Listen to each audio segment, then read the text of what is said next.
Hello. So it's Teresa back for another little video. And I think maybe what we could talk about today is how quickly our lives can be taken. So this afternoon I was going to an appointment, and as I was crossing the street, um, I had looked I had looked both ways twice, and I was going on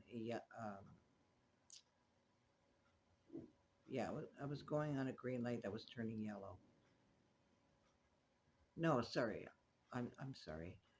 I was going on a red light. I was crossing the street on a red light, but there was nothing coming. Either way, it was kind of a quiet part of the day, so I proceeded to cross, and up out of nowhere on my right-hand side, but I'd already crossed most of the road, and I had almost gotten to the curb when this car went speeding by me, and he almost clipped me.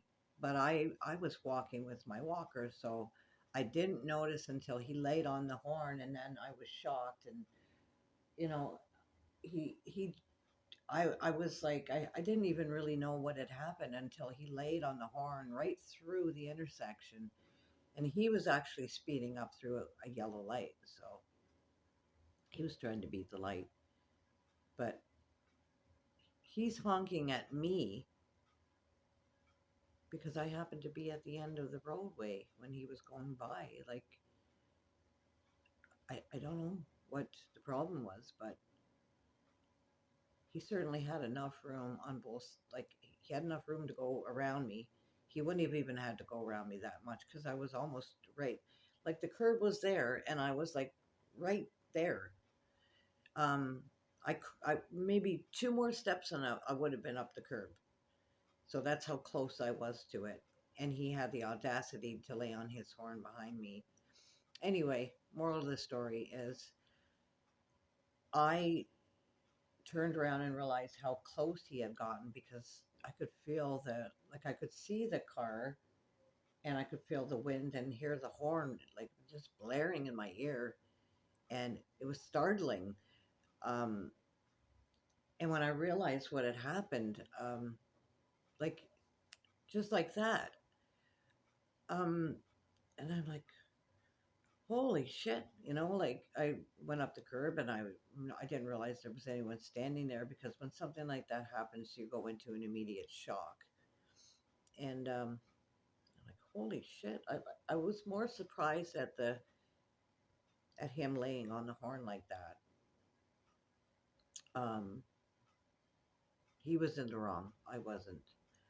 Yes, I should have waited, but it looked clear to me. Otherwise, I wouldn't have gone. I would never intentionally step out in front of a car.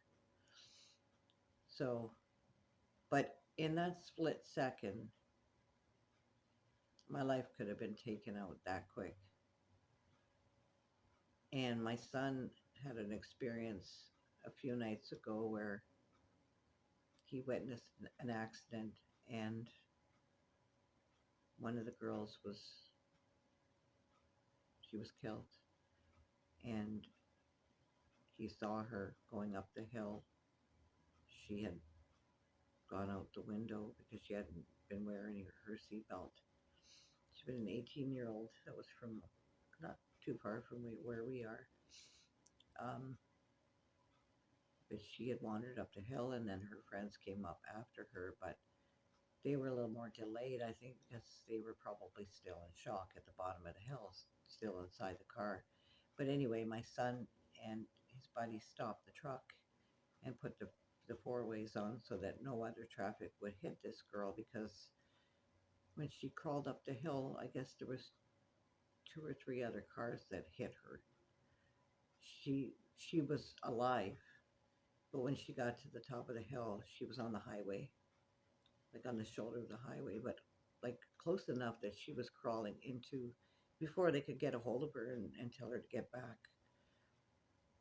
She got hit, and my son had never seen. Oh, I've never seen it for that matter, a dead body. And yeah, she was gone. But my son was really rattled by that. And I think he would have been rattled today if that would have happened to me right after he just saw an accident the other day. Like, I think it was 2 or 3 days ago. And that was immediately what I thought.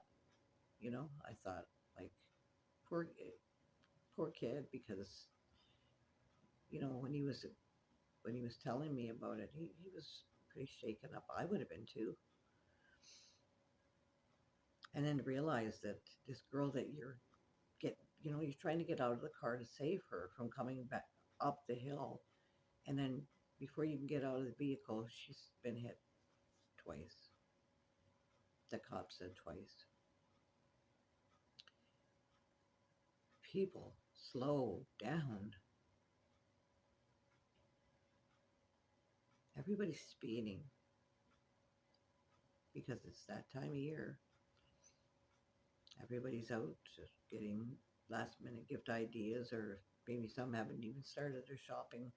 Anyway, the point is, it's Christmas shopping. People are in a rush. People in a hurry. They want to make sure that they get down to wherever they're going in time, maybe beat the crowd, or they think they might be beating the crowd to get there at a specific time, or they might be meeting up with friends and family, or what have you. And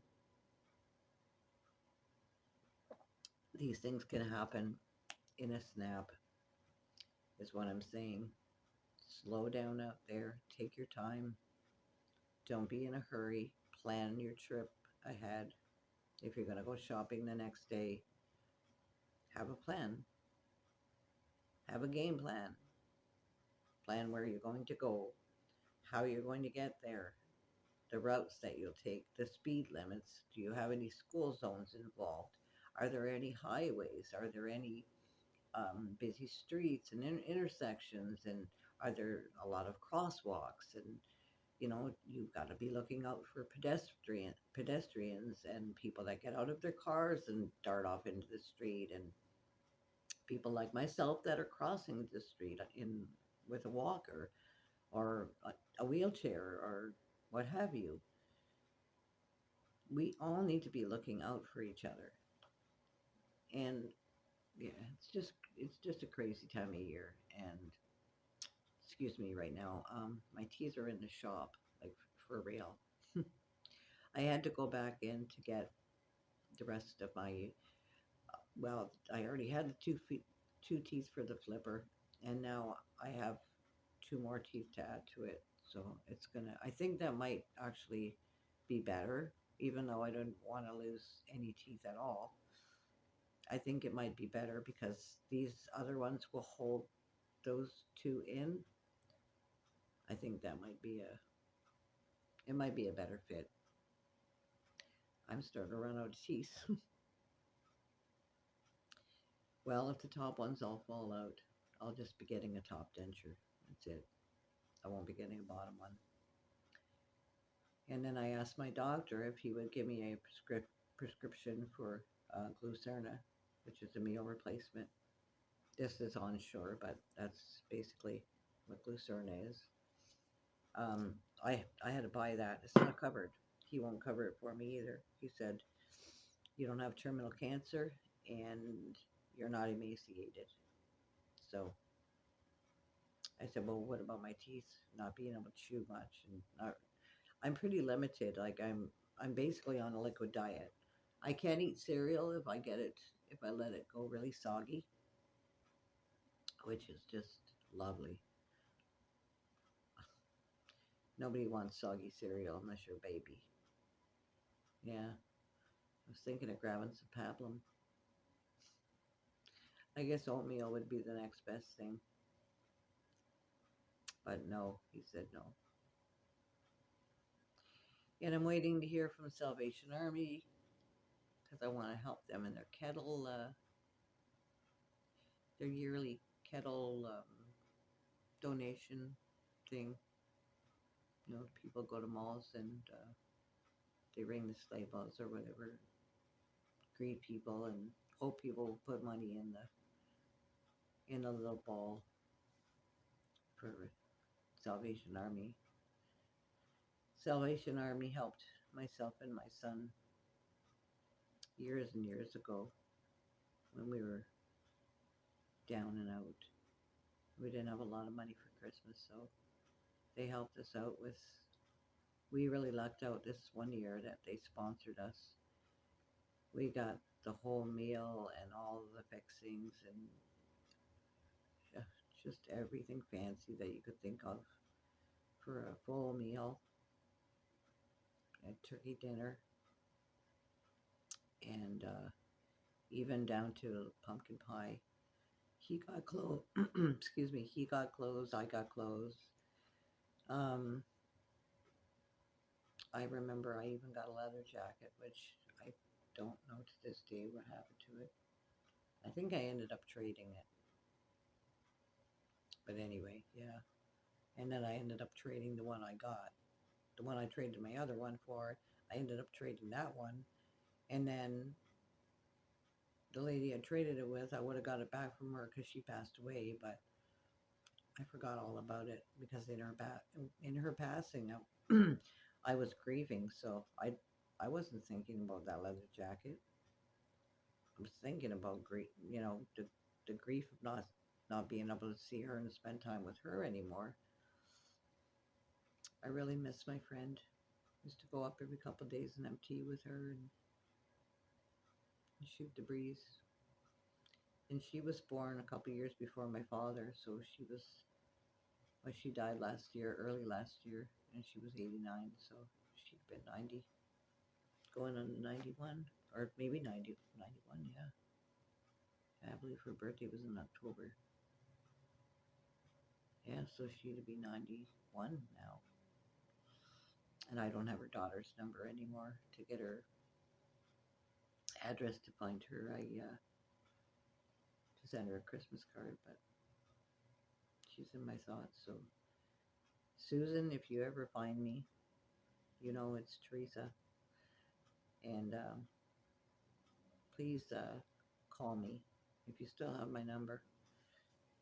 If you don't, maybe you know somebody in the building. I don't want to give it out online because, well, for obvious reasons. I don't want everyone that sees this to have my phone number.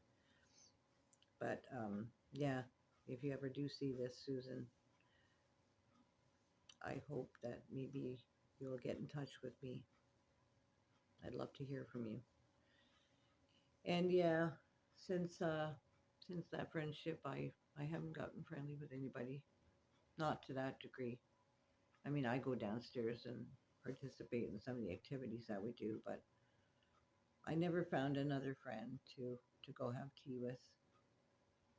So, and I met her through another friend that I was having tea with, and she passed away 2 years before my friend Judy did. So, yeah, you get older and your friends start passing away, even though they were a lot older than me. It doesn't matter. That girl that got hit by the car the other night, she was only 18. I'm 61. I just took up my life just took about got taken today.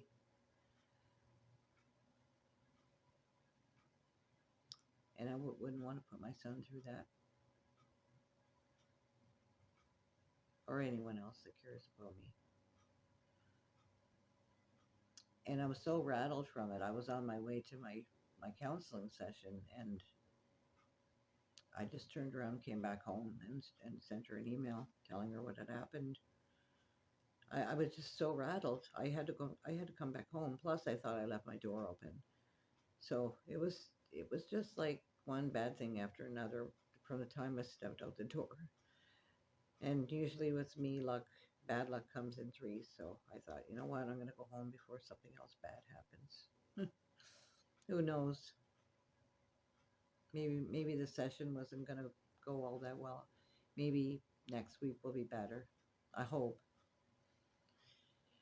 Um, so that's really all that's new, other than Canada is falling apart. And there was a chick on there this morning who was talking on a show from the States, because she's moved down to the States now, and all she does is bash Canada. That was all she was doing when she was here. Instead of offering solutions and, offering what she thought we should be doing, she just sat back and criticized everybody for not doing more. Well, I didn't see her doing anything either. Now she's making her tour around talking to, you know, these bigwig talk show hosts down in the States. So blab away, dear, blab away. Traitor to Canada. I know we don't like it, but you know what? It doesn't matter where you go. I keep telling people this. I keep hearing about people wanting to leave Canada because it's expensive. But if you leave here to go to another country, you're just trading one set of problems for another one. Because even when you go to the States, you're going to have all the problems from the States. And you can't tell me that they're not having problems, because they are. For anybody that watches, not the mainstream media news, any of the news, the independent news, you'll find out that there's a lot of hell kicking off down in the States as well. So in that regard, I think Canada's a little bit safer. Like even if you went to the UK or Australia or Austria or Denmark, Sweden, Germany, France, everyone's they're all fighting. Every country is on the brink of falling apart, and we are on the brink of a war as well. So, and this war is going to be a war between Israel and Islam, apparently. And it's written in the Bible as well. So I'm sorry I'm all over the place with this video tonight, but I had a few things on my mind, obviously. So thank you for bearing with me, and maybe next time my talk will be a little more structured. Thanks for listening. Have a good evening.